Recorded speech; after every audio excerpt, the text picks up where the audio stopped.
نبی پاک نے ارشاد فرمایا، بروز قیامت قربانی کا جانور اپنے خون اور گوشت کے ساتھ لایا جائے گا اور 70 گنا اضافے کے ساتھ تمہارے میزان میں رکھا جائے گا۔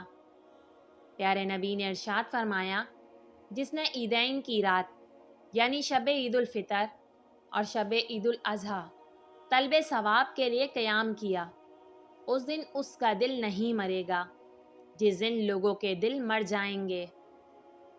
نبی پاک نے ارشاد فرمایا، جو روپیہ عید کے دن قربانی میں خرچ کیا گیا اس سے زیادہ کوئی روپیہ پیارا نہیں۔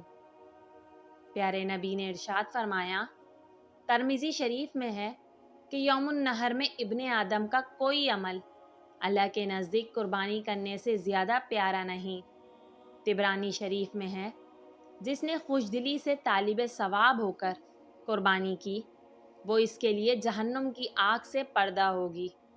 ابن ماجہ شریف میں ہے، جس میں وسعت ہو اور قربانی نہ کرے وہ ہماری عیدگاہ کے قریب نہ آئے۔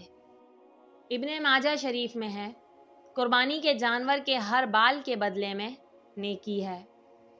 نبی پاک نے ارشاد فرمایا، جس شخص نے عید کے دن 300 مرتبہ سبحان اللہ و بحمدہ پڑھا اور اس کا ثواب سب مسلمانوں کو اس نے بخش دیا تو ان میں سے ہر ایک کی قبر میں 1000 نور داخل ہو، اور یہ آدمی خود جس وقت وفات پائے گا اس کی قبر کے اندر بھی 1000 نور اللہ تعالیٰ داخل فرمائے گا۔